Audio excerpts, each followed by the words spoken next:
The Empire Hotel in Manhattan glittered like a diamond dropped into the cold December night.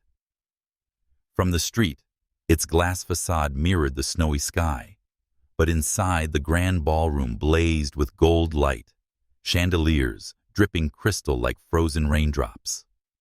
Beneath them, New York's elite flowed in tailored tuxedos and silk gowns, their laughter rising over the music of a string quartet. Lucas Hawthorne moved through the crowd with the unhurried stride of a man who owned every room he entered. At 42, he was the embodiment of quiet power. Tall, broad-shouldered hair, the color of dark oak, brushed with silver at the temples, blue eyes sharp as winter ice. The founder and CEO of Hawthorne Technologies, he'd turned a startup in a cramped Brooklyn loft into a multinational giant. Yet for all the glitter surrounding him, his gaze tonight was empty. Conversations with hedge fund managers and senators blurred into meaningless noise. This gala, like all the others, was another performance. His date for the evening, Sabrina Cole, had claimed a sudden migraine and stayed behind a Mercy in Truth. Lately, even the curve of her perfect smile had begun to feel rehearsed. He accepted a glass of champagne from a passing waiter and let his eyes drift over the crowd. The mayor was shaking hands on stage. A trio of young socialites posed for photographers near the bar. Then his gaze caught on someone at the far end of the ballroom, standing alone in the glow of a marble column.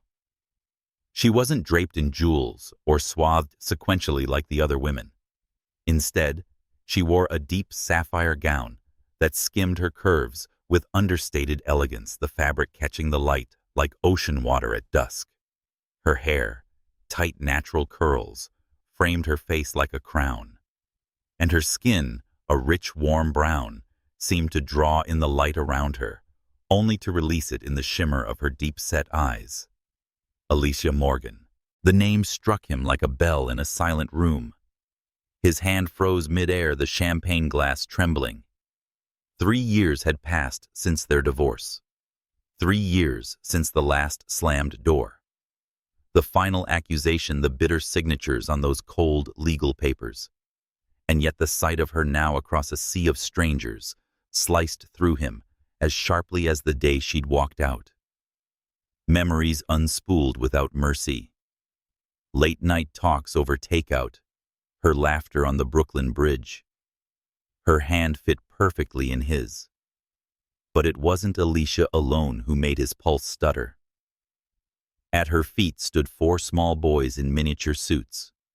One is navy blue, one is gray, one is forest green, and one is crimson. They couldn't have been more than 5 years old. All had tight curls, bright with life. All had the same cleft chin Lucas saw every morning in the mirror. And all 4 pairs of eyes, clear, striking, unmistakably blue, locked on him in unison. The air in the ballroom thinned. He knew, without any need for dates or questions, exactly when they had been born, exactly how they could be his. A ripple of distant laughter broke against him and faded. His breath caught his chest tightening until it ached. The crowd seemed to dissolve between them, the distance no longer measured in steps, but in the years stolen from him. Alicia looked up and met his eyes. The air between them shimmered with something unspoken, perhaps anger, or the ghost of something far more dangerous, the love neither of them had buried deep enough. His heart lurched. He had thought he'd built a life of unshakable walls. But in one glance, Alicia and those 4 little boys had found the cracks. If you've ever stood in a room full of strangers and felt the earth shift under your feet, if you've ever looked into a pair of eyes and seen both your past and the life you might have had, stay with me. This story isn't just about wealth or betrayal. It's about the second chance most people only dream of. If you find yourself holding your breath, wondering what Lucas will do next, don't let go, not of the moment, and not of us. Tap that follow like if your heart's already racing. And tell me in the comments, what would you do if you were in Lucas's place tonight? Because trust me, the night is only beginning. Lucas didn't remember crossing the ballroom. One moment, Alicia was a figure at the far edge of the crowd. The next, she was close enough that he could see her breath's quick rise and fall. The music, the laughter, the tinkling of champagne flutes faded until there was only the low thud of his heartbeat. Up close, the years between them seemed to dissolve. The delicate slope of her jaw, the way her curls brushed her shoulders, and the steady heat in her eyes were all the same, yet not. Life had etched its marks, faint shadows under her eyes, the tempered grace of someone who had weathered storms alone. The four boys instinctively shifted closer to her legs, forming a small barricade of tiny suits and curious stares. The one in the navy suit, Evan, he would learn, stood like a miniature sentinel, chin lifted in defiance. The green boy adjusted his glasses carefully, studying Lucas as though assembling a puzzle. The quiet one in gray clutched a small worn notebook to his chest, his gaze flitting between his brothers and the man before them. And the smallest in crimson bounced lightly on his toes, unable to keep still. "Mom," Evan asked without looking away from Lucas. "Who is that man?" The question cut straight through him. Alicia's lips pressed together, her fingers tightening over the shoulders of the two nearest boys. "Lucas," she said finally, her voice even, but laced with something raw. "I didn't expect to see you here." "Neither did I," he replied, his tone softer than he'd intended. His eyes couldn't stop cataloging them, the identical blue in their irises, the familiar tilt of their smiles. The words faltered on his tongue. Her gaze didn't waver. "Evan, Cameron, Noah, Liam." She named each boy slowly, like a litany. With each name, his chest constricted. Before he could speak again, a familiar voice sliced through the fragile moment. "Lucas." He turned. Sabrina Cole approached, her crimson gown, clinging like liquid silk blonde hair, coiled in a flawless chignon. The smile she wore was the one she used for charity luncheons and magazine covers, but it slipped when her eyes landed on Alicia and the children. "Who are these children?" she asked, the words dipped in sugar but edged with ice. Lucas's jaw tightened. "Sabrina, this isn't the time. They look—" She tilted her head, her gaze sharpening. "They look like you." A flicker of something dangerous passed over Alicia's face, but she said nothing. Evan, however, broke the silence, his small voice both curious and wary. "Mom, who is she?" It was as if the entire ballroom had stilled, breathless, the swirl of gowns and tuxedos, now nothing but a blurred backdrop. Lucas stood between two worlds, the life he had constructed, polished, perfected. And the one standing before him, honest and unvarnished, demanding to be acknowledged. A gust of cold air swept in from the open doors, carrying the bite of winter. It seemed to slice straight through the golden light, as if warning him that whatever choice he made now would change everything.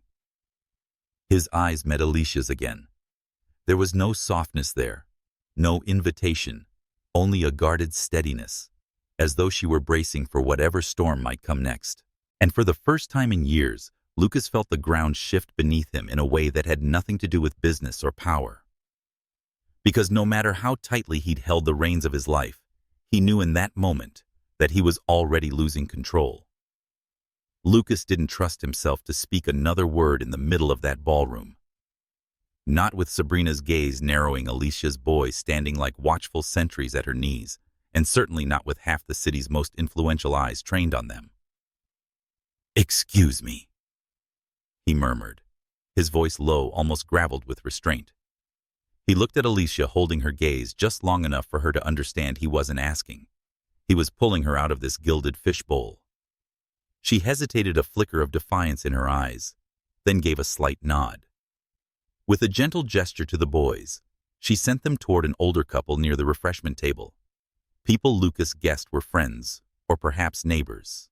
Evan lingered, his stare sharp as a blade, before following his brothers. Lucas led Alicia through a side corridor, the echo of their steps swallowed by the thick carpet.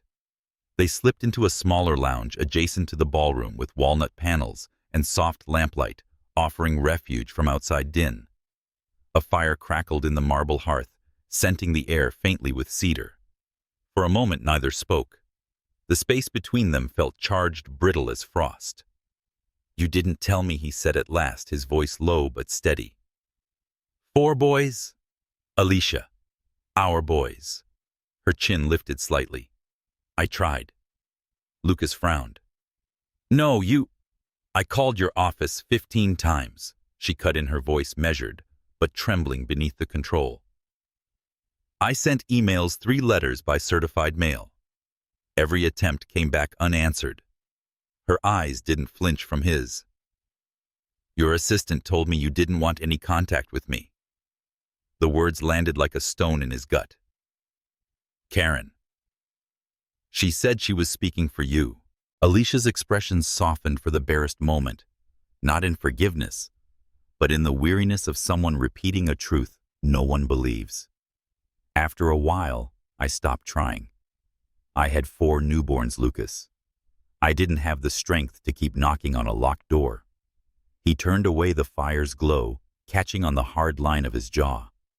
Memories of those first months after the divorce flooded back, long nights at the office. The comfort of burying himself in expansion plans and merger proposals, the deliberate avoidance of anything personal. He'd trusted others to handle what he didn't want to face. And in doing so, he'd built a wall high enough to lose sight of her entirely.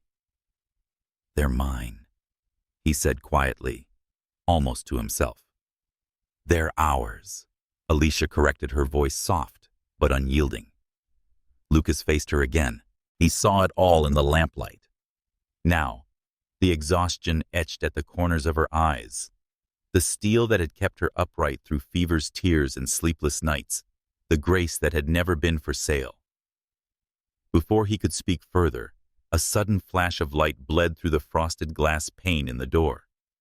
He turned sharply toward it, catching the faint shadow of movement beyond. "What was that?"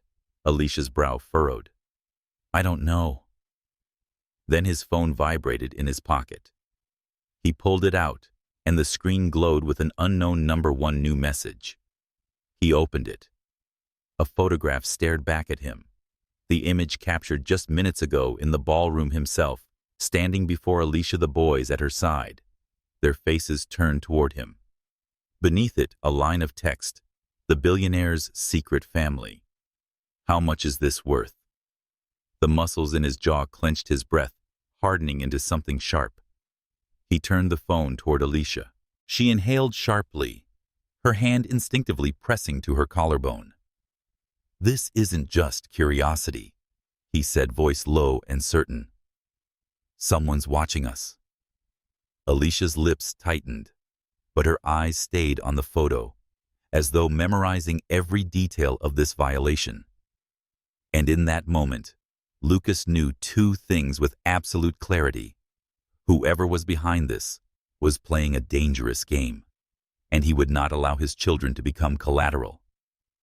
The photo still glowed on Lucas's phone screen. Its frozen moment was far too intimate to be in the hands of a stranger. The image wasn't just stolen. It felt dissected, stripped of its context, reduced to a headline waiting to happen. Alicia's gaze remained fixed on it. Her hands were still, but he noticed the faint tremor in her shoulders. "How long?" she murmured. "Do you think they've been following you?" "Not just me," he said quietly, sliding the phone into his jacket pocket. "Us." Her eyes lifted sharply to meet his, and for a heartbeat, the air between them felt heavier than the cedar-scented warmth around them. The years of distance had not dulled the way she could read him, the subtle shift in his tone, the tightening of his jaw. "Who would want this?" she asked, her voice low. Lucas hesitated, not out of uncertainty, but because the list was too long. Competitors who would exploit weakness, enemies who would enjoy watching him unravel. Yet none belonged in this private space. None deserved to exist in the same breath as their children's names. "I'll find out," he said, each word deliberate. Alicia's lips parted, but she didn't speak. Instead, she turned slightly toward the fire, the golden light spilling over the curve of her cheek. "I've worked too hard to keep them safe," she said softly. "Every decision, every sacrifice, it was for them." Her voice thinned like silk stretched tight. "I don't want them growing up thinking the world is waiting to hurt them." Lucas stepped closer, the movement instinctive.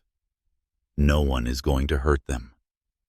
You can't promise that the faintest shake of her head. You never could." Her words weren't meant to wound, but they did. He remembered late nights when she had called asking if he'd be home for dinner and if he could be there for a school recital. How easily he had traded those moments for boardrooms and contracts. Now, with their children's faces carved into his memory, in perfect, impossible symmetry, those choices seemed unforgivable. The door to the lounge creaked open, breaking the tight coil between them. An elderly waiter peeked in, startled to find them there. "My apologies, Mr. Hawthorne," he murmured, backing out at once. The latch clicked shut again, sealing them back into the quiet.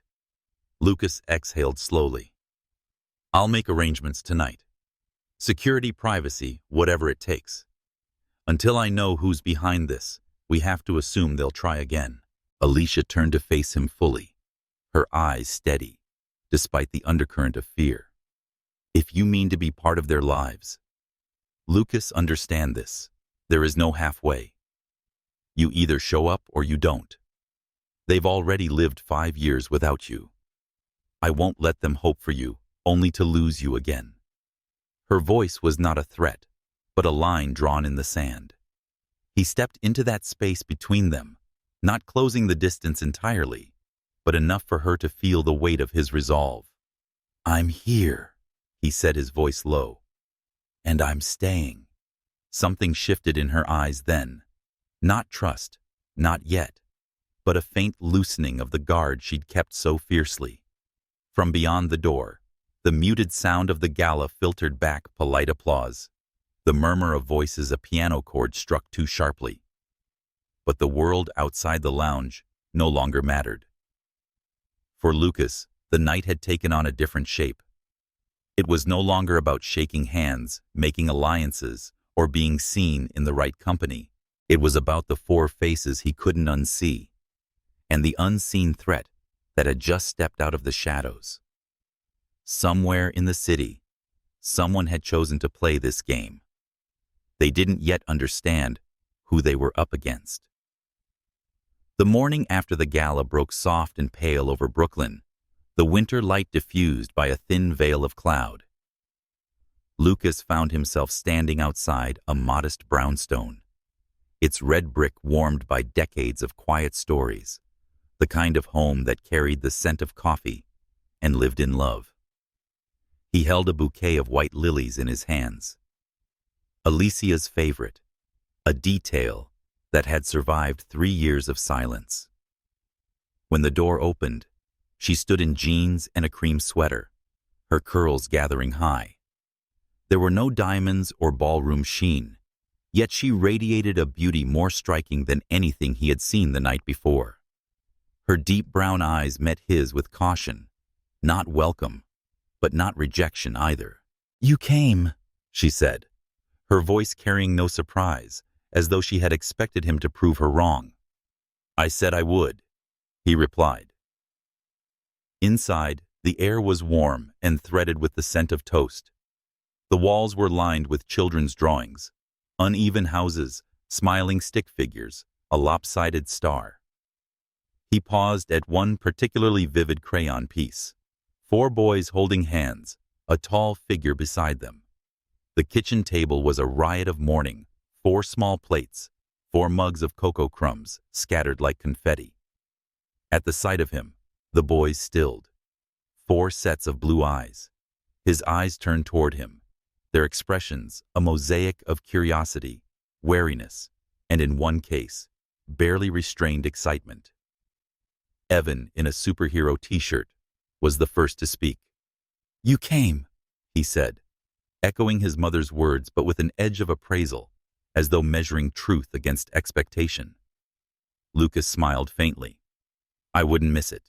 Before he could say more, Liam, the smallest, dressed in red, bounced in his chair. "Do you play soccer?" "I've got the fastest ball." Cameron, wearing glasses and a green sweater, gave an exaggerated sigh. "Soccer's boring. I have a robot, but it's broken." "Can you fix it?" Noah, quiet and tucked into the table's far side, said nothing. His pencil moved across a napkin, tracing lines with careful intent. Lucas drew a breath, taking them in each a different note in the same chord. "How about we do everything he said gently? Soccer robots, even art." He glanced at Noah. "What are you drawing?" Noah hesitated before sliding the napkin toward him. On it, a deliberate but straightforward sketch. 4 boys, a woman, and a tall man with a faint smile. Above them, a bright star. Something in Lucas's chest tightened sharp and sweet all at once. "It's beautiful," he said quietly. "I'll keep it." The rest of the morning unfolded in small, unplanned rhythms. Evan brought out a box of Legos, and Lucas knelt on the rug beside him. Together, they built towers and gates, the boy issuing instructions with the authority of a general. Evan explained that this part is for the dragon. You have to make it tall, with Cameron. Lucas examined the robot, its wires loose, its joints stiff. "I used to work with trickier things," he murmured, fingers deftly tightening screws. When the robot's eyes lit up again, Cameron's grin was pure sunlight. "You're good at this," he said, as though bestowing a title. Noah stayed near the table, sketching in quiet concentration. Lucas sat beside him without pressing, letting the boy's pencil fill the silence with color. Noah's gaze would lift every so often, meeting his before darting back down. Outside in the small patch of yard, Liam's soccer ball rolled across brittle grass. Lucas kicked it back, earning a delighted shout. "You're not bad," Liam declared, his laughter cutting through the cold air like bells.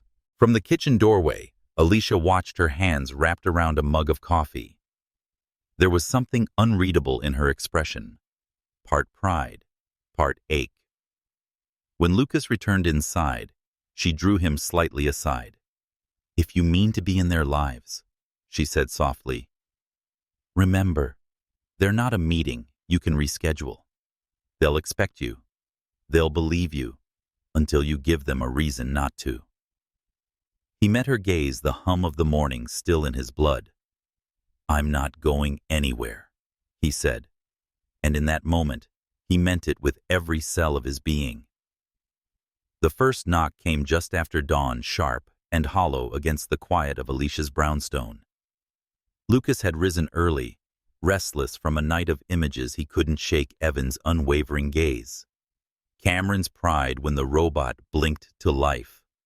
Noah's quiet gift of a star. Liam's laughter in the brittle winter air. He had intended to leave before the boys stirred to give Alicia the space she guarded. But that knock froze him mid-step. A second followed harder, followed by the faint scrape of shoes shifting on the porch. Alicia emerged from the kitchen, her hair hastily tied back, her expression tight.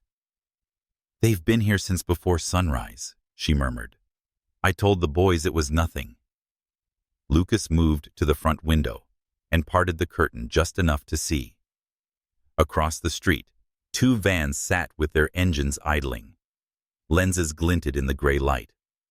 A man with a camera slung around his neck leaned casually against a lamppost, pretending to scroll his phone. Another crouched near the curb, adjusting a long lens that could pierce the privacy of any home. A thread of heat uncoiled in his chest. "They found you fast," he said, though he knew you meant us. "Too fast." Alicia's voice was level, but the way her fingers gripped her coffee mug betrayed her. Liam thought it was you knocking. He ran for the door. A faint shuffle on the stairs drew their eyes upward. 4 small faces peered between the banister rails, sleep-mussed and wary. Evan spoke first. "Why are there people outside?"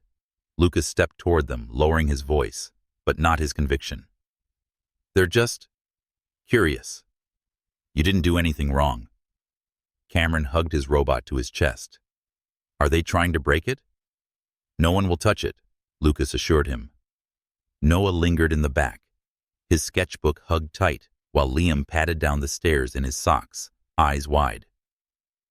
"I don't like them," he whispered. "They're looking at us." Lucas crouched, meeting him at eye level. "Then we won't give them the chance." He straightened and turned to Alicia. "I'm moving you and the boys somewhere safe. Today." Her eyes narrowed.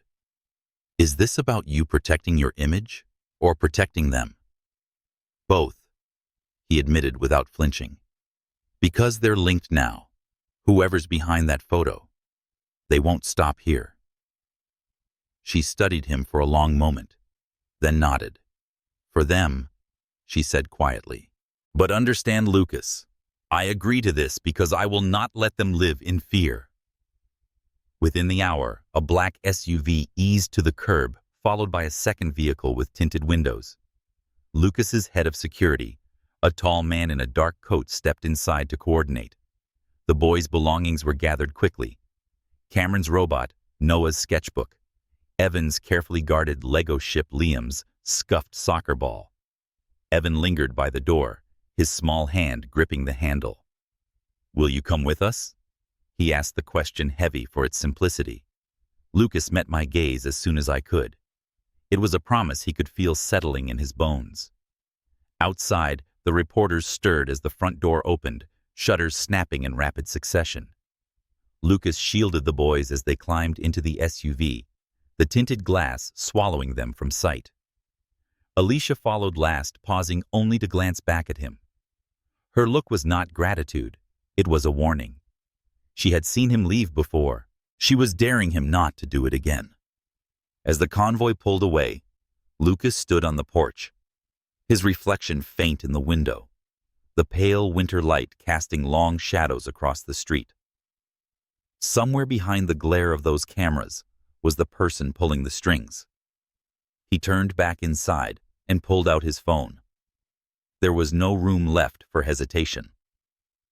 By the time Lucas reached the top floor of Hawthorne Technologies, the city had turned to steel and shadow under the winter clouds. The walls of glass framing his office caught only fragments of light, as if Manhattan had drawn a curtain against the day. Sarah Nguyen, his executive assistant, was already waiting inside a thick folder in her hands. She was the one person in his professional world he trusted without hesitation, sharp-eyed, discreet, and utterly immune to the theatrics of boardroom politics. I traced the number from the blackmail text, and she closed the door behind her. Disposable. Bounced through 3 dummy accounts. Whoever's doing this knows how to hide. Lucas's jaw tightened, and she placed the folder on his desk and flipped it open. I also went through the European branch's accounts, as you asked. She tapped a line of numbers. These are monthly transfers, 2% of branch profits sent to an offshore account in the Cayman Islands, over $5 million in the past 2 years. He skimmed the page, eyes catching on one authorization signature, the familiar curve of the S, the looping C. Sabrina Cole. Sarah's voice softened, but it didn't lose its edge. You gave her co-signing authority when you expanded into Europe. She's been using it. The weight of the betrayal settled in his chest with a slow, cold certainty. Sabrina. The woman who'd walked into his life with perfectly timed laughter and an easy acceptance of his relentless hours, had been siphoning his company from within. And she hadn't acted alone. Sarah slid another page toward him. The account is tied to a shell corporation. The trail ends at Victor Lang's firm. Victor Lang, Lucas's oldest rival. The man who'd spent years trying to outbid, outmaneuver, and outshine him in every major deal. They were both courting Westridge Global for a merger that could reshape the industry. If Lucas's reputation took a public hit now, the pieces began to align with dangerous precision. The blackmail, the sudden swarm of reporters outside Alicia's home, the perfectly timed leak of his private life, all feeding into a narrative designed to weaken him before the deal. Sarah studied him. "What do you want me to do?" He leaned back in his chair, the leather creaking under the shift of his weight. "Lock down the accounts, freeze anything she can touch, and keep this between us for now." For a moment, silence filled the space between them, broken only by the faint hum of the city beyond the glass. When Sarah left, Lucas remained at the window, his reflection a ghost over the skyline. He thought of Alicia and the boys in Westchester. Their things hastily packed the uncertain set of Evan's shoulders as he climbed into the SUV. They were safe for now, but the safety was fragile, built on the thinnest of barriers, while someone worked to tear it down from the other side.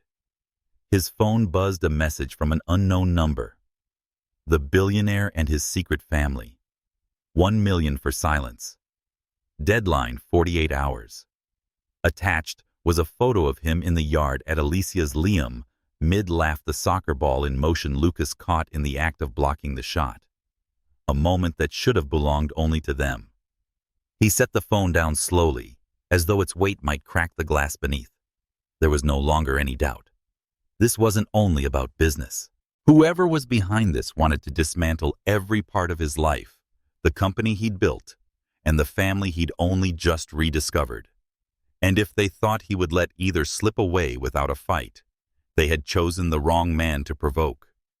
The boardroom of Hawthorne Technologies had the cold efficiency of a surgical theater, polished walnut table, high-backed leather chairs, walls of glass that offered a view of the skyline without ever letting in warmth. 12 directors sat in a semicircle, their eyes moving between their tablets and Lucas. The chairman, Harold Whitmore, folded his hands. "Lucas, we've all seen the headlines. Allegations of tax evasion, a so-called secret family, now whispers about embezzlement. Our stock dropped 4% overnight." His voice carried the careful weight of someone accustomed to balancing loyalty and survival. "We need a statement. Today." Lucas stood at the head of the table, dark suit, immaculate blue eyes, steady. He had led these people through market crashes and hostile takeovers, and never walked into a meeting without a plan. But today, his mind held only one fixed point, a promise made to 4 boys in Westchester. He scanned the room, letting the silence stretch just long enough for their impatience to grow visible. "The accusations are false," he began, and his voice was even. "I didn't know about my children until a few days ago. Alicia Morgan. Their mother tried to reach me after our divorce, but someone on my staff blocked her attempts. There's no tax evasion. Our finances are clean. I've already ordered an independent audit to prove it." Patricia Chen, the director from Singapore, tapped her pen against her notes. "Lucas, the truth matters, yes, but public opinion rarely waits for it. Victor Lang will have the advantage if we lose momentum for this Westridge merger." A murmur of agreement moved around the table. Lucas checked his watch. It was 11:30. The boys' school play would begin in an hour and a half. He could see their faces as they'd told him about it. Evan playing Mars, Cameron in charge of the sun prop, Noah painting the backdrop, Liam racing as the comet. He'd promised them he would be there. "I'll give the press what they need," he said. "Our PR team is preparing a release, and my attorney is pursuing the source of the false claims. But I'll be leaving at noon." Harold's brows drew together. "You're walking out. Now, Lucas, we're in crisis." "Yes," he said. "And I have 4 children who've lived their entire lives without me. Today they asked me for one thing, to be there. I won't fail them." A sharp stillness fell over the room. Some directors exchanged glances. Others stared at him as though they saw someone unfamiliar. "Your priorities," Patricia said carefully, "are shifting. They're finally where they should be," Lucas replied. He gathered his papers, slid them into his briefcase, and closed it with a decisive click. "Davidson will brief you on the merger strategy in my absence. I'll be back tomorrow morning." As he left the boardroom, the muted hum of dissent followed him, but he didn't slow. Downstairs, the waiting car carried him north away from glass towers and into the quieter streets, lined with bare winter trees. When he arrived at the small auditorium in Westchester, he slipped into the front row beside Alicia. She glanced at him, surprise flickering across her features. "You came," she murmured, as if she hadn't entirely believed he would. "I said I would," he replied. The curtain rose. Evan stepped forward in a red costume, his voice bright and clear. "I am Mars, fiery and intense." Cameron peeked from behind the spinning sun, its motor whirring softly. The painted backdrop glowed under the stage lights, Noah's stars and planets vivid against the black. Liam burst on stage in silver, a comet streaking across the universe, his laughter spilling into the audience. Lucas watched them with a quiet ache in his chest, as though each moment on that stage was a thread stitching something back together inside him. And in that warm, crowded room far from the boardroom's glass walls, he understood the accurate scale of what he'd been risking all those years. The applause still echoed when the children spilled off the stage, darting into the crowd in a blur of costumes and small arms. Lucas rose as Liam collided with him, the boy's silver comet tail crumpling between them. "Did you see?" Liam beamed, cheeks flushed. "I was the fastest comet in the galaxy." "You were," Lucas said, scooping him up for a moment before setting him down. Evan appeared next, still in his Mars costume, his expression more serious. "Was I loud enough? Mom says Mars should be audible." "Perfect," Lucas assured him. Cameron rushed over, glasses slightly askew, the spinning sun prop clutched in both hands. "It worked. I fixed it backstage when it jammed." Noah lingered behind them, holding out a folded paper. "For you?" he murmured. Inside was a quick sketch, the four boys on stage, Lucas and Alicia in the front row, their heads tilted toward each other. Above them, the star again, always the star. Lucas traced the lines with his thumb, feeling the strange weight of a simple yet absolute gift. Then, as he lifted his gaze, he noticed a figure at the back of the auditorium, a man in a gray jacket. His posture too still, his attention too fixed. The glint of a camera lens caught the stage lights for an instant before he shifted, angling it toward the children. Lucas's chest tightened. He moved quickly, signaling the two plainclothes security officers he'd stationed at the exits. One leaned toward him, listening to the low instructions, then slipped toward the back with practiced ease. Within moments, the man was quietly escorted out, his camera confiscated for the moment. No scene, no disruption, just the silent removal of a threat. But Lucas's unease didn't fade. Whoever was orchestrating this knew precisely where to strike. The timing, the choice of setting, all of it was deliberate, aimed not at him in a boardroom, but at the heart of what he was beginning to protect above all else. Returning from speaking with another parent, Alicia caught the shadow in his expression. "What happened?" she asked, her voice low. He shook his head slightly. "Handled. But we need to be more careful than we already are." Her eyes searched his, as though weighing the measure of his resolve. "I told you before," she said quietly. "I don't want them living in fear." "They won't," he replied. But as he looked down at Noah's drawing again, he knew it was more than a promise. It was a vow, one he would be forced to defend sooner than he wished.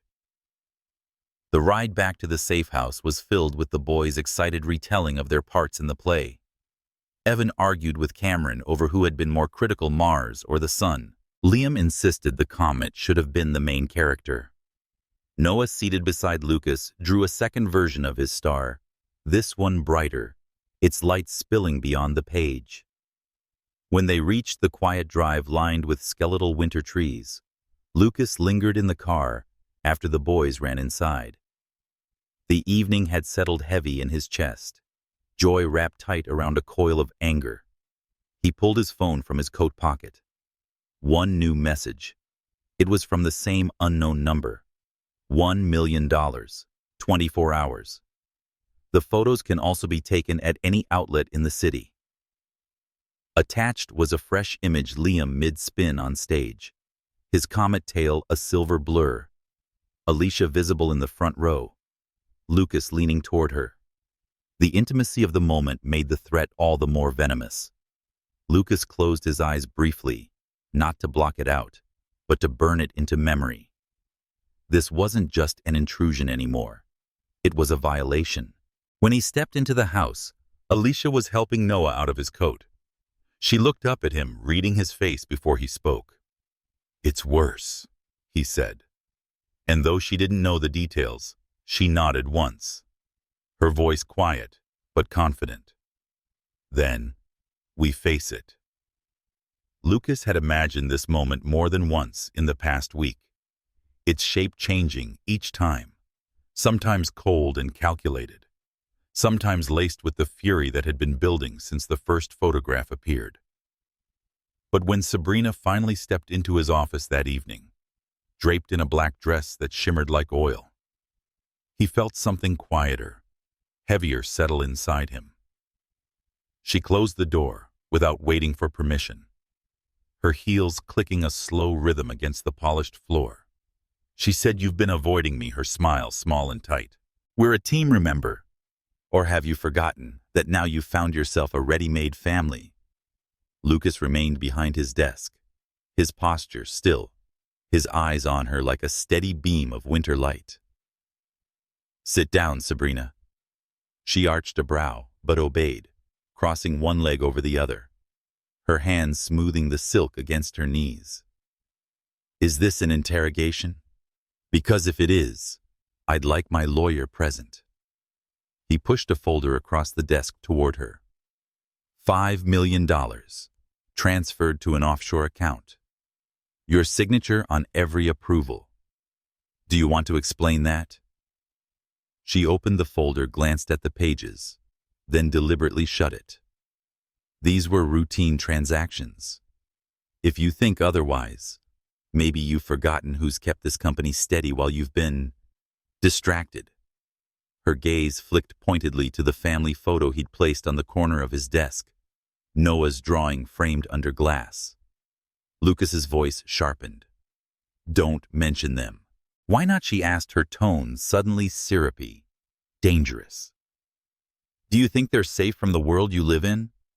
A woman from your past 4 children who look exactly like you. That's the kind of story that sells itself. And if you keep pushing me, maybe I'll ensure it sells for the highest price." The calm he had been holding on to thinned, but he didn't raise his voice. "You've been meeting with Victor Lang. I have the dates, the places, the emails. You gave him inside information about the Westridge deal." Her smile slipped, then reshaped itself into something colder. "Victor knows how to play the long game. I prefer working with someone who understands that." "Is that who's behind the blackmail?" Lucas asked. "If it were, would I tell you?" He leaned forward, his hands braced on the desk. "You've already told me enough. The accounts are frozen. The evidence is with my attorney. And right now you're finished here." Sabrina stood, her expression hardening into something unrecognizable. "Can you shut me out? I know your secrets, Lucas. Every board member you've charmed, every rival you've crushed. I could burn this company to the ground and ensure those children watch it happen." For a moment, the threat hung between them like smoke. Then Lucas straightened, his voice quiet, but sharp enough to cut through the air. "They're not pawns. Not for you. Not for Victor. If you come near them again, you'll regret it in ways you haven't even imagined. He pressed the intercom. Security. The door opened, and two men stepped inside. Sabrina's eyes flashed, but she didn't resist as they guided her toward the hallway. At the threshold, she glanced back, her smile brittle. This isn't over.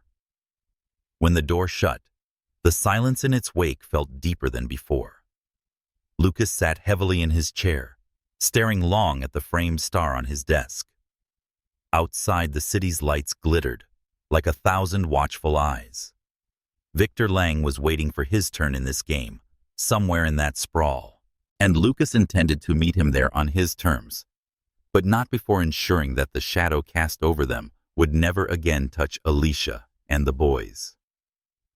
The winter sky over Manhattan was the color of tarnished silver when Lucas stepped onto the balcony of his penthouse. The air carried the faint bite of snow, sharp enough to clear his thoughts, but insufficient to ease the pressure in his chest. Below, the city surged, as it always did, indifferent to triumphs unmoved by collapse. His phone buzzed in his hand. Harold Whitmore's name lit the screen. "The board is calling for an emergency session," Harold said without preamble. "Lang's camp has circulated forged documents linking you to illicit asset transfers. The Westridge merger is teetering." Lucas glanced toward the skyline. The spire of the Empire State Building was lost in low clouds. "I'll attend," he replied. "But you should know something. I'm not coming back as CEO." A pause thick with disbelief. Lucas resigning now would be corporate suicide. "No," he said quietly. "It's the only way I walk away with what matters intact." When he entered the virtual meeting room, 12 board members filled his laptop screen, their faces arranged like a gallery of expectation and apprehension. He recognized the subtle shift in their postures, the guarded eyes they'd been bracing for this moment without realizing it. "I have evidence that Lucas began linking Sabrina Cole and Victor Lang to embezzlement and corporate espionage. My attorney is submitting it to the authorities. An independent audit will clear the company of any fabricated allegations." He let that sink in before continuing. "But I will no longer lead as CEO. Effective immediately, Davidson will assume that role. I'll remain chairman to guide strategy, but my time, my life belongs elsewhere now." The uproar was instant. Patricia Chen leaned forward, her voice clipped. "You built this company from nothing. You can't just—" "I can," Lucas interrupted, his tone steady but final. "For 15 years, I put Hawthorne Technologies before everything. I missed dinners, birthdays, and mornings. I missed 5 years of my children's lives. I will not miss another day." He didn't wait for their consent. The decision had been made long before the call began. When he closed the laptop, the silence in the room felt like a doorway opening rather than closing. Later at the safe house in Westchester, the air inside was warm with cinnamon and wood smoke. Alicia was in the kitchen, sleeves rolled up, helping Cameron with a school project. Evan sat at the table assembling a new Lego fortress. Liam's laughter spilled from the living room where Noah sketched something on the floor by the fire. She looked up as he entered. "Long day?" she asked. "An ending," he said, removing his coat. "And a beginning." Alicia searched his face. "You walked away, didn't you?" He nodded. "From the title. From the corner office. Power was worth more than presence." Her gaze softened, though her voice stayed even. "That's a considerable promise to keep." "It's not a promise," Lucas said. "It's a choice I've already made." He reached into his briefcase and took out a folder. "Please lead the Hawthorne Family Foundation. You understand what it means to fight for children, to hold a family together. You can use the resources to help others who've been where we've been." Her brows drew together, suspicion flickering. "Is this about your guilt? About proving something to the press?" "It's about you," he said. "And them." He glanced toward the living room, where Liam's laughter rang out again. "It's about building something with you that no one can dismantle." For a moment she said nothing, Then, with a faint smile that didn't hide the sheen in her eyes, she replied, "I'll think about it." "But Lucas, the foundation doesn't erase the past. You'll still have to show up every day." "I know," he said, "and I will." Noah looked up from his drawing in the next room, catching Lucas's eye. Quietly, he held up a new picture, the same bright star. But this time, there were two figures beneath it standing side by side. Lucas felt the weight of what he'd chosen settle into something lighter. Not easy, not specific, but real. 6 months later, winter had surrendered to the gentler light of early summer, and the Hawthorne family's new home in Westchester stood open to the sea breeze. The house wasn't ostentatious by Lucas's standards, but it was wide and warm, with a backyard that opened to the curve of a sandy beach. From the porch, Lucas watched 4 small figures running along the shoreline. Evan was in front, giving orders about the height of the sandcastle towers. Cameron was in the shallows, testing the moat's water flow like an engineering project. Liam dashed up and down the beach, defending against imaginary pirates, while Noah sat cross-legged, sketching the entire scene with quiet precision. The air was filled with the salt of the ocean, and his son's laughter sounds Lucas once thought would never belong to him. Behind him, Alicia stepped out, her sea-blue maxi dress catching in the wind, her curls tumbling over her shoulders.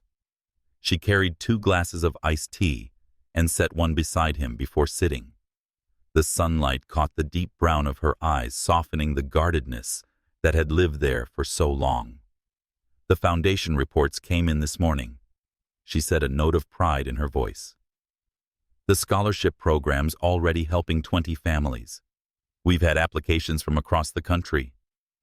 Lucas smiled, turning toward her. "I knew you'd make it work. You've built something that will last." Her mouth curved, but her gaze wandered to the boys. "So have you." They sat in companionable silence, watching Evan plant the flag on the tallest turret, a bright paper star fluttering in the sea breeze.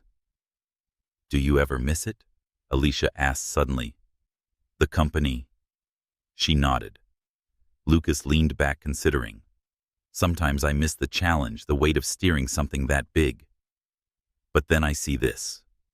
He gestured to the sandcastle and the tangle of small limbs working to defend it. "And I remember that some empires are built from stone and glass, and others are built from moments you can't buy back." Alicia's hand found his fingers warm and certain. "This one's harder to build," she said. "Which is why it's worth it," he replied. On the beach, Liam spotted them and waved wildly. "Dad. Mom. See the castle, before the tide gets it." They walked together across the sand, the day's heat sinking into their skin. The boys beamed as they presented their creation. 4 towers, a winding moat, and a sturdy wall facing the sea. Noah's star flag fluttered above it all, a symbol Lucas now carried in more than memory. "This is our kingdom," Evan announced solemnly. Lucas met Alicia's eyes over their children's heads. "Then we'd better defend it." The tide would come as always, but they would build again. That was the unspoken truth between them. Now life would bring storms, but together they would rebuild stronger each time. As the sun slid lower, painting the horizon in molten gold, Lucas gathered his family into a wide embrace. The laughter from the circle was warm enough to carry them through any shadow the future might hold. If you followed their journey from a chance meeting in a glittering ballroom to this moment on a quiet shore, you know that some battles aren't won in boardrooms. They're fought in hearts, in second chances, in promises kept. If this story has stirred something in you, a memory, a hope, a reminder of what truly matters, let it stay with you. Like this family's star, let it light the choices you make. If you believe more people should hear stories like theirs, share them. Leave your thoughts below and stay with us for the next journey. Sometimes the most powerful empire is built on love.